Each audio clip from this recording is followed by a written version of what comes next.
আমি এখন দাঁড়িয়ে আছি সাগর পাড়ে। তো আজকে আমি দেখাবো আপনাদের কিভাবে মানুষ এখানে জীবিকা নির্বাহ করে, তারা কিভাবে মাছ ধরে, কিভাবে নিয়ে আসে ট্রলারে, কিভাবে বিক্রি করে এবং সেটা কোথায় যায়। পুরোপুরি ভিডিওটা দেখবেন, আশা করি ভালো লাগবে।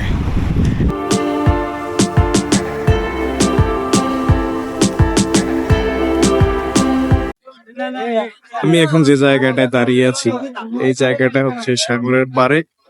এখান থেকে বেসিক্যালি যে মাছগুলো ধরে নিয়ে আসে, এই যে পিছনে আমার দেখতে পাচ্ছেন যে ছোট ছোট ট্রলার গুলো, এতে করে মা গভীর সাগর থেকে মাছ ধরে নিয়ে আসে এবং আসার পরে এখানে ডাকের মাধ্যমে বিক্রি করা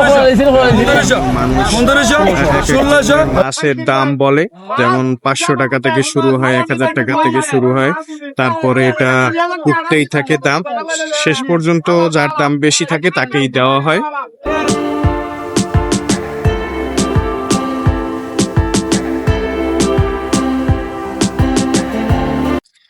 এখানকার মানুষের মূল জীবিকা নির্বাহই হচ্ছে এই মৎস্য, ট্রলার এবং সাগর।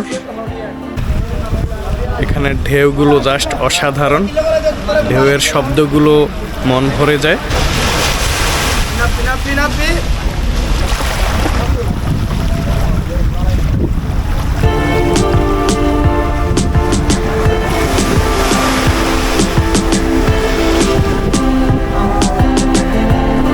আমার পিছনে দেখতে পাচ্ছেন একটা মানুষ জাল দিয়ে মাছ ধরতেছে। তো যখন জোয়ার আসে তখন এরকম অ্যাভেলেবেল মানুষ এখানে আসে জাল দিয়ে মাছ ধরার জন্য।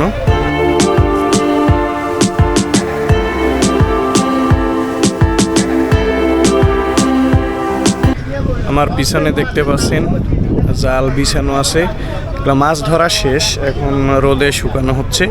রোদে শুকানো হচ্ছে এই জালগুলো। তারপরে এখানে যে যদি কোনো জালে ক্ষতি হয়ে থাকে, ছিঁড়ে থাকে, এই ছেঁড়াগুলো এখানে মেরামত করা হয়। কি করতেছেন এখানে?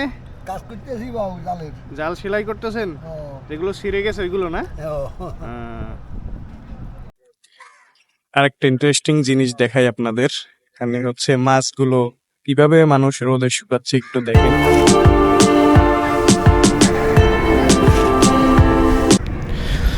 এখানে বিকেলবেলা মানুষ ঘুরতে আসে, ঘুরতে আসার পরে মানুষ খাওয়া দাওয়া করার জন্য, বসার জন্য সুন্দর ব্যবস্থা আছে।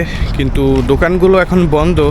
আমি যখন ভিডিওটা করতেছি এখন রমজান মাস, তো এই জন্য দোকানগুলো বন্ধ আছে, যার কারণে মানুষ এখন আসে না। হয়তো বা ইফতারের পরে মানুষ আসবে, তখন দোকানগুলো খুলবে। মাঝে মধ্যে এখানে বড় বড় জাহাজ দেখা যায়, তারপরে বালিবাহী জাহাজগুলো দেখা যায়। আমার পিছনে একটি দেখতে পাচ্ছেন, সেরকমই অনেক বড় একটা জাহাজ আছে এখানে, সম্ভবত এখানে বালি নিয়ে এসেছে।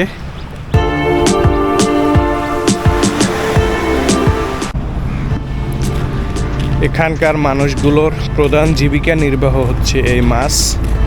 তারা ঝড়ের কবলে পড়ে, মাঝে মধ্যে ঝড় বৃষ্টিতে কোনো কিছু উপেক্ষা না করে প্রতিনিয়ত জীবিকা নির্বাহের জন্য তারা মাছ ধরে থাকে এবং বিক্রি করে থাকে।